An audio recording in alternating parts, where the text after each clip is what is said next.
오늘 우리가 함께 읽을 하나님의 말씀은 빌립보서 4장 13절의 말씀입니다.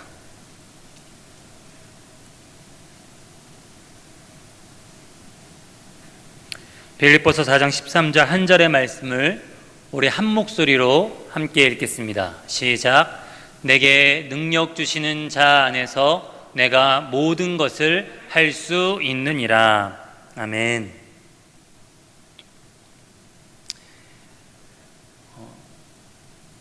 저희 모교의 원로 목사님은 꽤나 이름난 부흥 강사이셨습니다. 그러다 보니까 교회에서 매년 2차례 부흥회가 꼭 있었습니다. 그리고 모셔오는 그 목사님들도 또 성령의 은사와 능력을 갖고 계신 목사님들이 초대됐고요. 그분들이 오셔서 하는 성령의 사역은 보통 다 아실 만한 것들입니다. 안수해서 방언하게 하시고 때로는 쓰러뜨리기도 하고, 왜 우리가 과거에 그런 일들이 참 많지 않았습니까? 병도 고치시고 하는 그런 일들을 이 봄, 가을마다 이렇게 있었습니다. 그래서 어렸을 적에는 이 순수한 마음에 성령의 능력이 손에서 장풍 나가서 사람 쓰러뜨리는 건 줄 알았었습니다. 그런데 커가면서 제가 성령의 능력에 대해서 참 많이 오해했다라는 것을 깨달았죠. 성령께서 행하시는 일들은 훨씬 더 풍성하고요, 다양하며 그 방향과 목적이 보다 더 분명한데, 저는 제 경험 안에서 너무 편협하게만 생각해 왔던 것입니다. 제가 어릴 적부터 봐왔던 그런 성령의 은사와 사역들에 대해서 잘못됐다거나 부정하는 것이 아니라요, 신앙생활 하다 보니까 성령께서 보다 더 명확하게 그리고 보편적으로 더 많이 꾸준히 우리의 삶 가운데 행하시는 능력이 있더라라는 것입니다. 그리고 그것이 바로 오늘 우리가 함께 읽을 말씀 속에서 나와 있습니다. 빌립보서 4장 13절은 정말 유명한 말씀입니다. 참 힘이 되는 말씀입니다. 이 모든 불가능을 가능케 하고 세상을 바꿀 수 있을 것만 같은 말씀입니다. 그래서 여러분, 이 구절을 액자로 만들어서 때로는 사업장이나 수험생 방에 붙여놓기도 하는 모습들을 우리 주변에서 적지 않게 볼 수 있습니다. 어찌됐든 이 빌립보서 4장 13절은 그리스도인들이 모든 것을 능히 해낼 수 있고 또 해내기를 바라는 성공과 능력과 어떤 긍정지향적인 말씀으로 이제껏 해석되어져 왔습니다. 그러나 이 말씀은 전형적으로 한 구절만 뽑아보면 은혜가 되지만 앞뒤 문맥을 보면 보다 더 다르게 읽힐 만한 말씀입니다. 이 말씀과 함께 대표적으로 한 구절 은혜 받는 말씀이 욥기 8장 7절 말씀입니다. 다 옆구리 쿡 찌르면 나오는 말씀입니다. 내 시작은 미약하였으나 내 나중은 심히 창대하리라. 말씀만 보면 너무 좋습니다. 은혜가 되고요, 힘이 되는데, 사실은 이 말씀이 시험에 빠진 욥을 향해 거의 악담과 저주에 가까운 말로 정죄하던 친구들의 말 중에 한 구절이었다는 걸, 나중에 하나님께 굉장히 꾸중을 들은 사람의 말이었다는 걸 기억한다면 우리가 이 말씀을 쉽게 아멘 하고 아무렇지도 않게 받아들일 수는 없을 것입니다. 마찬가지로 빌립보서 4장 13절도 앞뒤 문맥을 따져보면 어떤 긍정적인 거나 성공적인 분위기, 성취, 극복 같은 이미지를 찾아보기가 쉽지 않습니다. 바울은 먼저 10절에서 빌립보 교인들에게 고마워합니다. 너희가 나를 생각하던 것이 이제 다시 싹이 나서 내가 기쁘다 라고 말하고 있습니다. 아마도 이 빌립보 교회가 자신들도 어렵고 고단한 와중에 선교 사역을 감당하던 바울에게 소정의 선교 헌금을 모아서 보낸 것으로 보입니다. 그러면서 바울은 계속해서 말을 이어갑니다. 내가 궁핍하고 가난해서 말하는 게 아니라 어떠한 형편에서든지 나는 자족하기를 배웠다. 그래서 비천해질 줄도 알고 풍부해질 줄도 알며 모든 일, 곧 배부르고 배고프고 풍부하고 궁핍해도 처할 수 있는 그 일체의 비결을 내가 배웠다. 그러면서 내게 능력 주신 자 안에서 내가 이 모든 것들을 할 수 있다라고 말하는 것입니다. 선교 사역을 하다 보니까 잘 대접받는 일도 덜어 있었던 것 같습니다. 하지만 대부분의 시간은 궁핍하고 가난하고 배고프고 비천해지는 일들이 사도 바울의 일생 속에서 다반사였던 것이죠. 하지만 바울은 그 모든 상황 속에서도 자족하면서 풍부하고 배불러도 주님을 잃어버리지 않았고요. 가난하고 궁핍하고 비천해져도 세상과 교회를 섬기는 일을 여러분 포기하지 않았던 것입니다. 어떤 사역적인 대단한 성공 아닙니다. 어마어마한 개인적인 성취 아닙니다. 내가 다 이겼다 이런 것도 지금 아닌 것입니다. 결국 빌립보서 4장 13절은 사도 바울 자신은 약해질 때도 있고 쓰러질 때도 있고 넘어질 것만 같은 상황들도 있지만 자신의 힘과 능력으로는 여전히 버겁고 힘든 상황들이 자신에게 닥쳐오지만 내게 능력 주시는 주님 안에서 내게 능력이 되시는 성령 때문에 그 어떠한 십자가적인 상황도 인내해내고 견뎌내고 참아낼 수 있게 되더라 라는 의미라고 할 수 있겠습니다. 여러분, 이것은 사실 빌립보서 전체의 메시지라고도 할 수 있습니다. 빌립보서를 일컬어 옥중서신, 감옥에 갇혀서 보낸 편지라고 이야기하죠. 바울은 1장에서 감옥에 갇힌 자신의 열악한 상황이 오히려 복음 전파의 진전이 되었다라고 말합니다. 자신이 약해졌는데 복음이 증거됐다라는 것이죠. 그러면서 빌립보서 2장에서는 빌립보 성도들이 따라가야 될 신앙의 모델로서 예수님을 제시합니다. 그리고 그 예수님이 2장 5절부터 11절까지 이런 모습으로 나와 있습니다. 우리 함께 빌립보서 2장 5절부터 11절까지의 말씀을 한 목소리를 같이 읽겠습니다. 빌립보서 2장 5절부터 11절입니다. 시작. 너희 안에 이 마음을 품으라.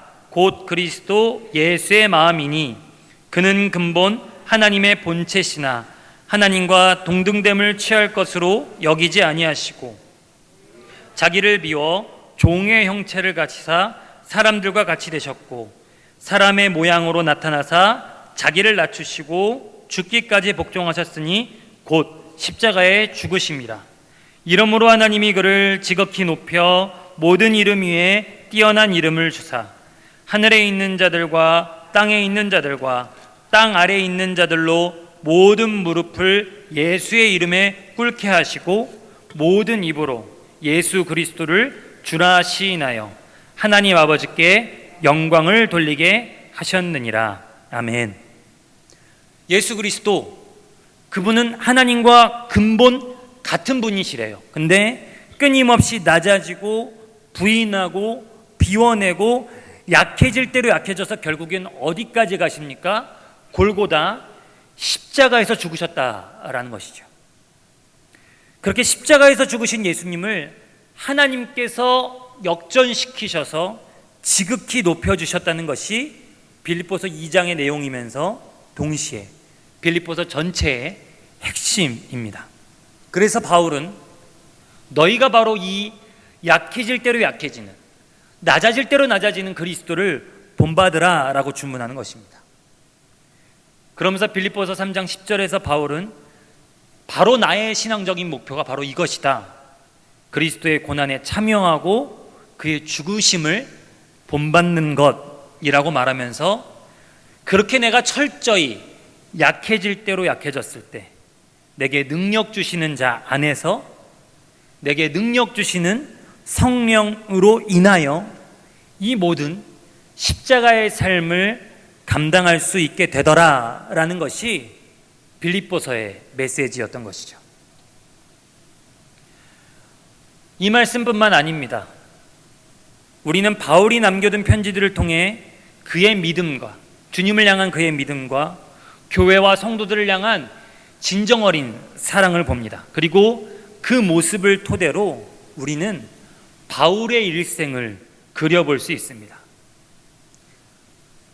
이건 너무나도 중요합니다. 왜냐하면 우리는 바울의 그 모습을 통해 그가 끊임없이 닮아가고자 했던 예수님의 모습을 볼 수 있기 때문입니다. 사복음서 못지않게 바울의 서신서들을 통해서 오늘날 우리 그리스도인들이 따라가고 닮아가야 되는 예수님의 모습을 알아갈 수 있는 것이죠. 그리고 그 예수님의 모습이야말로 성령과 동행하시고 성령과 동역하시며 성령 안에서 하나님의 뜻을 온전히 이룬 참 사람으로서의 삶을 우리에게 제시해 주신 것입니다. 예수님의 성령과 동행하는 삶은 예수님의 십자가의 삶이었던 것이죠. 그 삶에 대해서 이사야는 아주 분명하게 요약합니다. 이사야서 42장 1절부터 4절까지의 말씀을 우리 화면을 보시면서 한 절씩 교독하시겠습니다. 내가 붙드는 나의 종, 내 마음에 기뻐하는 자, 곧 내가 택한 사람을 보라. 내가 나의 영을 그에게 주었은즉 그가 이방의 정의를 베풀리라.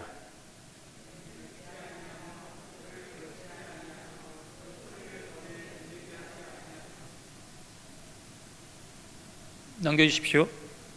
상한 갈대를 꺾지 아니하며 꺼져가는 등불을 끄지 아니하고 진실로 정의를 시행할 것이며 그는 쇠하지 아니하며 낙담하지 아니하고 세상에 정의를 세우기에 이르리니 섬들이 그 교훈을 앙망하리라. 아멘.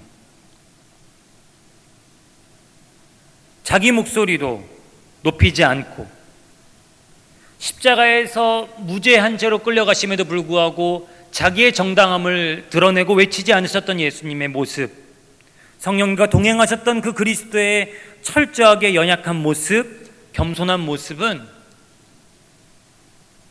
우리에게 여전히 따라가야 되는 모습으로 숙제처럼 남겨져 있었습니다.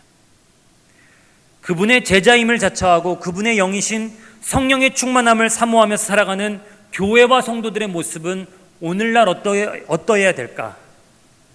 다시 한번 깊이 묵상하고 고민해 봤을 때 우리가 때로는 너무나 많은 것을 움켜쥐고 있고 때로는 우리의 목소리가 너무나도 강력하게 주장되는 것은 아닌지 다시 한번 돌이켜보게 되는 것이죠.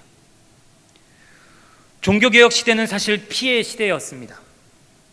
영광의 기억 뒤편에는 수많은 개신교도들의 종교재판 당하고 사형당하고 반역자로 낙인 찍히던 아픈 과거가 있습니다. 근데요, 이 시기에 오직 믿음으로 구원받는다는 사실을 받아들이고 올바른 성경적 신앙 때문에 인생이 바뀐 한 평범한 농부가 있었습니다. 그가 개신교도임을 개신교도라는 사실이 밝혀졌죠. 성당의 지도를 받아 수많은 군인들이 그를 잡아 종교재판에 넘기겠다고 쫓아왔습니다. 그 농부가 군인들에게 쫓겨서 막 달아나고 있을 때 꽁꽁 호수 위를 지나갑니다. 그런데 유일하게 따라오던 군인 한 사람이 호수에 얼음이 깨져서 허우적대고 빠져가고 있었습니다. 우리는 보통 이럴 때 뭐라고 생각할까요? 하나님이 도우셨구나, 할렐루야, 하나님의 은혜다 하고 더 열심히 다름박질 했을 것입니다. 그런데 이 이름도 알지 못하는 농부는 내 이웃을 내 몸과 같이 사랑하라는 그 주님의 말씀이 떠올라서 돌아가서 그 군인을 살려줍니다. 그리고 그 군인을 살려주는 와중에 다른 군인들이 들이닥쳐 이 사람은 종교재판에 넘겨져서 사형을 당하게 됩니다. 여러분, 얼마나 어리석습니까? 얼마나 미련한가요? 그런데 이름도 없는 이 촌부의 어리석음과 미련함이 오늘까지 남아 과연 예수를 따르고 성령과 동행한다는 것이 어떤 삶인지에 대해 우리에게 계속 무거운 질문을 던져줍니다. 성령의 능력은 결코 카리스마적이고 사람들을 온통 휘어잡는 형태로만 나타나지 않더라라는 것이지요. 오히려 그런 경험은 아주 잠깐이고, 대다수 우리 성도들의 삶 속에서 여러 가지 불합리하고 어려운 상황들을 묵묵하게 견뎌내도록 하는 그 힘이 바로 성령께서 주시는 힘이라는 것입니다. 때로는 손해보는 것 같고, 때로는 자신의 권리를 포기하는 것 같은 바보와 천치가 되는 삶을 살아가고 있는 우리가 자기에게 주어진 십자가를 묵묵히 견뎌내도록 힘주시는 분, 바로 성령 안에서의 삶이라는 것입니다. 성령 때문에 살아가는 삶이더라라는 것입니다. 여러분, 그런 측면에서 우리는 오늘날 우리 시대의 화두인 이 차별금지법과 동성애 문제에 대해서 돌아보지 않을 수 없습니다. 우리를 포함한 많은 그리스도인들은 이 문제에 대해서 정말 철저하고 강력하게 반대하며 우리가 주장하고 있는 것들이 한국 사회를 올바른 방향으로 인도한다고 굳게 생각하고 있습니다. 하지만 오늘 교회들이 보여주는 강력한 주장, 이 반대하는 형식과 태도가 과연 이 예수님이 보여주셨고 바울이 보여줬던 성령 충만하여 그들은 약해지고 주님이 강해지시는 그 삶이었는지는 다시 한번 돌이켜봐야 될 것입니다. 과거에 저도 이 동성애 반대 집회에 참석한 적이 있었습니다. 그런데 그 반대 집회에서 제가 느꼈던 것은 성령 충만함이 아니었습니다. 은혜가 아니었고요. 돌아오고 나니 제 마음을 가득 채우고 있었던 건 누군가를 향한 분노였고 혐오였고 비난과 미움의 손가락질만 제 안에 가득 남아있는 모습을 제가 너무나도 발견하고, 과연 교회가 옳은 것을 옳다라고 주장하기 위해 오늘날 우리가 어떤 모습을 보여야 되는지, 어떤 방식을 취해야 되는지 다시 한번 깊이 고민하지 않을 수 없었습니다. 여러분, 동성애가 편만했고 죄의식도 갖지 않았던 로마 제국을 변화시켰던 건 무엇입니까? 교회가 그것을 주장하고 그 뜻을 관철시켰던 것이 아니라 그들과 정반대로 살았던 성령 충만했던 변화된 삶이 로마 제국을 100년, 200년에 걸쳐서 뒤집어 놓은 줄 믿습니다. 어디 이 문제뿐입니까? 한국 사회에 변화시켜야 될 문제 너무나도 많습니다.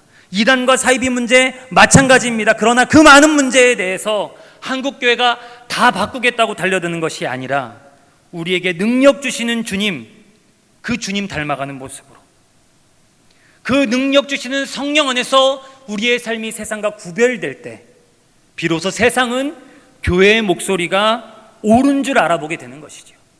세상 문제는 둘째치고요, 여러분, 우리 자녀 바꾸고 싶지 않습니까?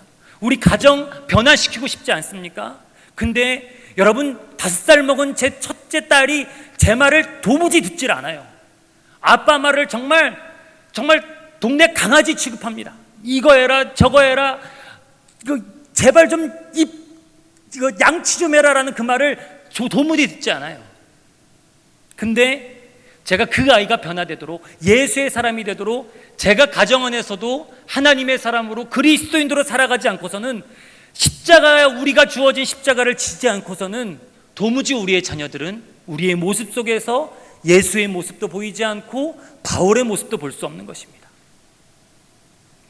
그래서 성령 충만이 괴롭습니다. 그래서 성령 충만이 때론 고통스럽습니다. 그들이 변화될 때까지 참아내야 되고, 알아볼 때까지 인내해야 되고, 우리의 말이, 우리가 전하는 바가 옳다는 것을 그들이 인정할 때까지 예수 그리스도 닮는 모습으로 우리가 감내하고 또 견뎌내야 되기 때문입니다. 우리에게 주어진 십자가, 그것이 우리 영혼의 십자가든, 우리 가정의 십자가, 우리 자녀의 십자가든, 아니면 이 사회에 편만한 악과 불의의 문제의 십자가든, 그것을 외면치 않고 정말 능력 주시는 자 안에서, 능력 주시는 성령 때문에 그 십자가 묵묵히 감당할 수 있으시기를, 그런 구별된 우리 청계열린교회 하나님의 사람들, 예수 그리스도의 제자들 될 수 있기를 주님의 이름으로 축복합니다. 기도하겠습니다.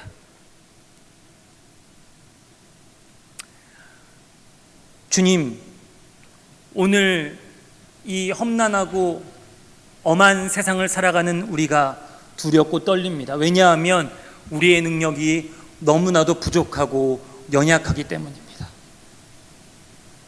그렇기 때문에 우리가 약할 때 주님이 우리의 능력 되어 주시옵소서. 우리에게 능력 주시는 성령 때문에 우리 앞에 놓여진 십자가 묵묵히 감당하고 감내하며 정말 세상과 구별되어진 그리스도인들로 살아갈 수 있도록 주여 오늘 이 밤에 성령으로 충만하게 채워 주시옵소서. 아멘. 예수 그리스도의 이름으로 기도합니다. 아멘.